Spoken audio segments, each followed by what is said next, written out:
तो जब सबूत में मिल गया कि वहाँ मस्जिद नहीं था, उसके सामने मंदिर था उसके नीचे, तो फिर ये चिल्लाते रहे, कुछ करते रहे, कोई फर्क नहीं पड़ता है। तो इसीलिए ओवैसी 400 साल चिल्लाएं, 800 साल चिल्लाएं, वहाँ मंदिर बनना शुरू हो गया है। सुप्रीम कोर्ट ने बोला था कि लैंड डिस्प्यूट के आधार पर डिसाइड किया जाएगा, तो ओवैसी बड़े नाच रहे थे, डिस्को कर रहे थे कि अब लैंड डिस्प्यूट हो गया, ये हो गया, अब हमारी जीत होगी। लेकिन सुप्रीम कोर्ट ने सबूत के आधार पे ये हिंदुओं को बोला कि ये राम लला का जन्मभूमि है, तो अब उनके अनुसार फैसला नहीं आ गया तो सुप्रीम कोर्ट भी गलत हो गया। नमस्कार दोस्तों, स्वागत है आपका यूथ मीडिया टीवी पर। चर्चा करेंगे आज ओवैसी के उस इंटरव्यू पर जिसमें उन्होंने कहा है कि जो राम मंदिर है जहां पर, वहां पर वो लोगों को बताएंगे कि यहाँ पर मस्जिद है और मस्जिद थी और मस्जिद रहेगी, और ये चीज़ वो आगे आने वाली अपने 400 साल तक की पीढ़ियों को बताएंगे, उन्होंने ऐसा कहा। इसी पर चर्चा करेंगे शिवम पराशर से कि वो किस तरीके से देखते हैं इसको और क्या सोचते हैं। शिवम भाई, पहला सवाल तो यही रहेगा कि ओवैसी जी ने जो बयान दिया है, एक इंटरव्यू देते वक्त कहा है कि जो राम मंदिर बना है वहाँ पर वो लोगों को बताएंगे कि यहाँ पर 400 साल तक, मतलब 400 साल तक लोगों को बताएंगे कि यहाँ पर मस्जिद थी, मस्जिद है और मस्जिद रहेगी। कैसे देखते हैं इसको आप?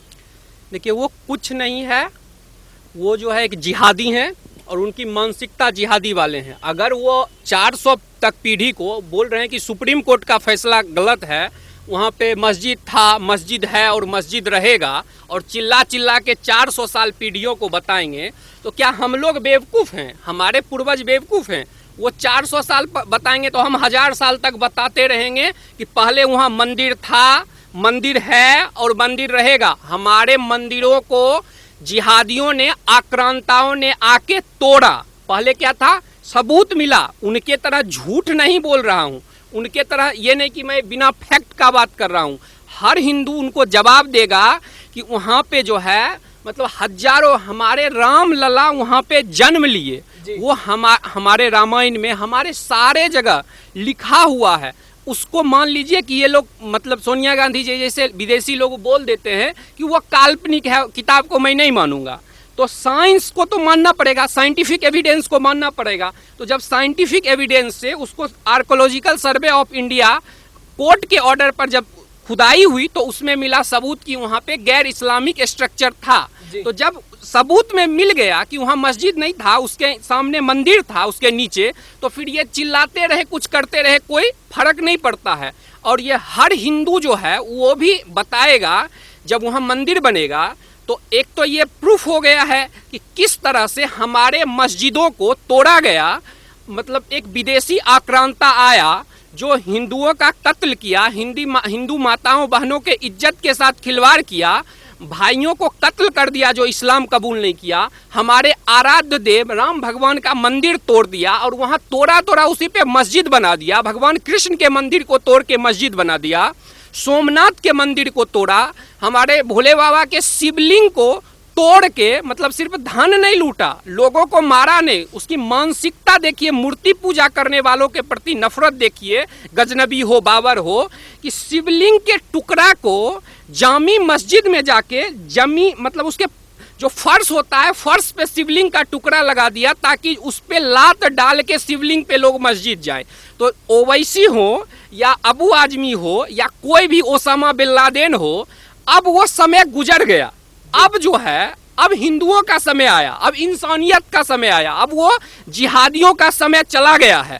तो इसीलिए ओवैसी 400 साल चिल्लाएं, 800 साल चिल्लाएं, वहाँ मंदिर बनना शुरू हो गया है। और कुछ टाइम बाद जाके वहाँ पे ऐलान कर दिया गया है कि 2023 तक लोग वहाँ जाके गर्भगृह में भगवान का दर्शन भी करना शुरू कर देंगे, रामलला का। और ओवैसी जी जो इस तरह का बकवास बयान दे रहे हैं, जो नफरत फैला रहे हैं, तो उनका जो नफरत है वो उत्तर प्रदेश की चुनाव में नहीं चलेगी। उत्तर प्रदेश की जो जनता है वो समझदार है। इस बार जाति धर्म नहीं, योगी जी ने जो घर घर बिजली पहुंचाई है, जो अनाज पहुंचाई है, कोरोना मैनेजमेंट किया है, इस आधार पर जनता वोट देगी इस बार, ना कि योगी, ये अखिलेश और ये मायावती जो ब्राह्मण सम्मेलन या तुष्टीकरण कर रही है, इस आधार पर जनता वोट नहीं देगी। और ओवैसी जी को एक चीज़ और कह दूंगा कि जो भाई, हम लोग भी बताएंगे अपने पीढ़ियों को कि किस तरह से हमारे मंदिर को तोड़ के मस्जिद बनाया गया और कॉन्स्टिट्यूशन के जो चैंपियन बनते हैं उनको भी ये कहता हूं कि आप कहाँ छिपे हो कायर।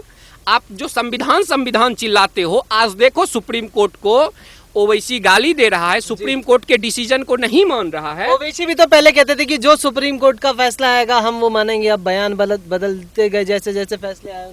बिल्कुल यही तो होता है कि उनके पुराने बयान को जब आप निकाल के देखोगे तो वो बोलते थे कि सुप्रीम कोर्ट जो कहेगा वो मानेगा। सुप्रीम कोर्ट ने जब ये बोला था कि ये जो मतलब सबूत के आधार पे लैंड डिस्प्यूट है, जब सुप्रीम कोर्ट ने बोला था कि लैंड डिस्प्यूट के आधार पे डिसाइड किया जाएगा, तो ओवैसी बड़े नाच रहे थे, डिस्को कर रहे थे कि अब लैंड डिस्प्यूट हो गया, ये हो गया, अब हमारी जीत होगी। लेकिन सुप्रीम कोर्ट ने सबूत के आधार पे ये हिंदुओं को बोला कि ये राम लला का जन्मभूमि है, तो अब उनके अनुसार फैसला नहीं आ गया तो सुप्रीम कोर्ट भी गलत हो गया। तो जानबूझ के ये ओवैसी जैसे, ये ओवैसी की कोई औकात नहीं है, ये आपको ओवैसी जो है इसकी कोई औकात नहीं है। लेकिन ये उछलता क्यों है? ये इसलिए उछलता है कि इसके सर पे सोनिया गांधी का हाथ है। ये ओवैसी का औकात जीरो है, लेकिन इसके ऊपर सोनिया गांधी कांग्रेस पार्टी का हाथ है और वो लोग इसको आगे करके रखते हैं।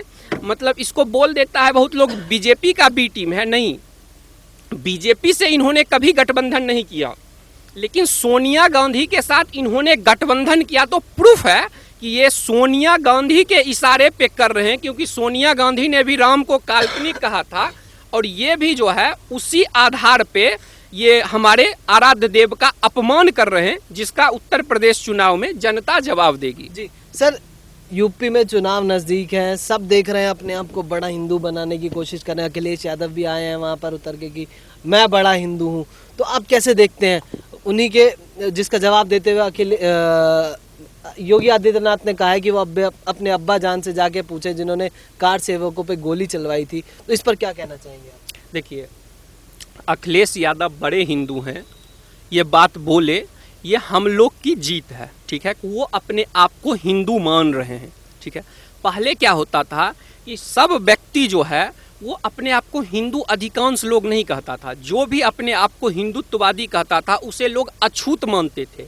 हमारे जो पत्रकार हैं, इंटेलेक्चुअल हैं, ये आज से कुछ वर्ष 10 साल पहले आप चले जाइएगा, 2014 से पहले 2010 के टाइम में, तो ये लोग अगर आप कहते ना कि मैं हिंदू हूँ तो आपको अछूत माना जाता, आपको नीचा दिखाया जाता। बड़े बड़े पत्रकार जो आज राष्ट्रवादी कई पत्रकार बने दिख रहे हैं, ये भी आपको नीचा दिखाते थे। इनके पुराने देखिए वक्तव्य, तो हुआ क्या, अब हिंदू समाज में जागरूकता आई, हिंदू संगठनों ने लोगों को जागरूक किया सोशल मीडिया के थ्रू। हम लोग, आप लोग जो समाज में एक प्रतिनिधित्व कर रहे हैं, समाज को जागरूक करने का काम कर रहे हैं, तो ये लोग, हम लोगों ने और हमारे पूर्वजों ने जो कुर्बानियाँ दी हैं उन्हें नीचा दिखाया जाता है। तो जिसके कारण ये हम लोगों के पूर्वजों का, हम लोगों का छोटा सा जीत है कि एक आदमी को चुनाव में दिखावा करने के लिए ही कहना पड़ता है कि वो हिंदू है। पहले ये होता था कि अपने आप का कौन, लालू कहते थे हम बड़ा मुल्ला हैं, तो मुलायम सिंह कहते थे हम बड़ा मुल्ला हैं। आज ये है कि अखिलेश यादव को, ममता दीदी को चंडी पाठ करना पड़ रहा है और अखिलेश यादव को बोलना पड़ रहा है कि हम बड़ा हिंदू हैं। लेकिन उनको साथ साथ जनता को ये सवाल उनसे पूछना चाहिए कि अगर आप बड़े हिंदू हो तो आप हिंदू आतंकवाद क्यों बोले? आप हिंदुओं को आतंकवाद क्यों बोले? जो बोलता है, आपके साथ ही आपके नेता बोलते हैं कि हिंदू जाता है लड़कियों को छेड़ने मंदिर में, आप क्यों ऐसा, आप क्यों उसका साथ दे रहे हो, आप क्यों बढ़ावा दे रहे हो कि हिंदू मंदिर में छेड़ने जाता है? हिम्मत है कोई बोल दे मस्जिद के बारे में कि मस्जिद के अंदर, मौलाना मदरसा में किस तरह से लड़कों के साथ रेप करते हैं, लेकिन नहीं बोलेगा क्योंकि हिम्मत नहीं है, वोट बैंक खिसक जाएगा। तो ये जो है औकात कहें कि हमारे कृष्ण भगवान जो आराध्य हैं उनके ज़मीन पे कब्जा किया है, उस ज़मीन को खाली किया जाए और वो कृष्ण भूमि को सारा ज़मीन दिया जाए। है अखिलेश अगर बोल दे तो मैं मान लूंगा कि वो चुनावी हिंदू नहीं है, वास्तविक हिंदू है। किस तरह इस आदमी ने अयोध्या के विकास को रोका, अयोध्या का विकास, आज देखिए अयोध्या ऐसा बनेगा, नगरी अयोध्या ऐसा बनेगा कि विश्व के लोग देख के अचंभित रह जाएंगे कि सांस्कृतिक राजधानी अयोध्या बनेगा। लेकिन उसके विकास को कौन रोका? ये अखिलेश यादव उसके विकास को रोक के रखा अयोध्या के। आज बोल रहे हैं बड़े हिंदू हैं, तो वो चुनाव के कारण ऐसा अपने आप को दिखावा कर रहे हैं। और योगी जी ने कुछ नहीं गलत बोला है। योगी जी ने बोला कि उन्हें कह तो रहे हैं अपनी भाषा का मर्यादा ध्यान रखें, योगी जी को कहा है अखिलेश जी ने। हाँ, योगी जी को उन्होंने कहा भाषा के मर्यादा का ध्यान रखिए। तो उन्हें योगी जी ने किस लिए ये बात कही? वो बोले बड़े हिंदू हैं, तो योगी जी ने कहा कि जो आपके पिताजी जो हैं वो बोले थे कि एक परिंदा को पर मारने नहीं देंगे। आपके पिताजी ने बोला कि 10 हिंदू को गोली मारे, अगर मुझे 50 हिंदू को गोली मारना पड़ता तो 50 हिंदू को गोली मार देता। तो इसी पे उन्होंने योगी जी ने कहा कि आप अपने अब्बा जान के बात को याद कर लीजिए। तो योगी जी ने गलत कहाँ कहा? उन्होंने सच कहा। जो सच अखिलेश को चुभ गया कि भाई यार इसने तो मुझे एक्सपोज कर दिया। तो लेकिन ये खुद मुलायम सिंह ने अपना स्टेटमेंट दिया था कि मुझे 40 हिंदू को भी मारना पड़ता तो मैं 40 हिंदू को भी मार देता। और ये क्या कहते हैं, ये all India Muslim personal law board हो गया या फिर ओवैसी हो गया, अभी भी ये all India Muslim personal law board का बयान आया था कि वहाँ पे हम लोग फिर से जब हमारी राज आएगी, जब गजवाए हिंद होगा, इस्लाम का राज आएगा, तो फिर अयोध्या में राम मंदिर को तोड़ के वहाँ फिर से मस्जिद बनाया जाएगा। और उन्होंने तुर्की का एग्जाम्पल भी दिया था मुस्लिम पर्सनल लॉ बोर्ड ने। खैर उन लोग का वो सपना, वो गजनबी और गौरी का दिन बाबर का चला गया। अब यहाँ शिवाजी का दौर है, महाराणा प्रताप का समय है। तो इसीलिए उनकी कुर्बानियों को अब हम लोग सभी जो हैं हिंदुस्तान के संस्कृति को मानने वाले मानवतावादी लोग आगे बढ़ाने की कोशिश कर रहे हैं, लोगों को जागरूक कर रहे हैं। तो ये लोग जो हैं जिहादी लोग, इसी तरह ये लोग का जिस तरह दिया बुझने लगता है तो वो फरफराता है, उसी तरह ये लोग जो है इन लोग के बुझने का टाइम आ गया है। लेकिन हाँ ये है कि जितना ज़्यादा से ज़्यादा जनता को हम लोग जागरूक कर सके, और जनता को ये लोग अभी उत्तर प्रदेश में ब्राह्मण के नाम पे, यादव के नाम पे, कुर्मी के नाम पे, कुशवाहा के नाम पे, अभी बांटने का, राजभर के नाम पे अभी बांटने का पूर्ण षड्यंत्र करेंगे कि किसी तरह हिंदू को तोड़ दो और मुस्लिमों को एकजुट कर लो। मुस्लिमों के लिए भी डेवलपमेंट स्कूल नहीं खोलना है, मुस्लिमों के लिए भी मौलाना को 10-10 हज़ार मंथली दे दो, मदरसा में जिहाद को बढ़ावा देने दो। तो इस तरह के कांड करेंगे कि जो उनको जो मतलब उनकी कुरीतियां हैं उसको सपोर्ट करेंगे। और जनसंख्या नियंत्रण को ही बोलते हैं कि अल्लाह का देन है। तो ये सारे चीज़ जो ये लोग तुष्टीकरण कर रहे हैं, ये उत्तर प्रदेश की जनता ने इसका जवाब दिया है। और राष्ट्र को किस दिशा में ले जाना है, इसमें उत्तर प्रदेश का बहुत बड़ा योगदान है, जो कि 2017 के चुनाव में दिखाई, 2019 के चुनाव में दिखाई, 2014 के चुनाव में दिखाई। तो उत्तर प्रदेश की जनता ने इन लोगों को आईना दिखा रही है।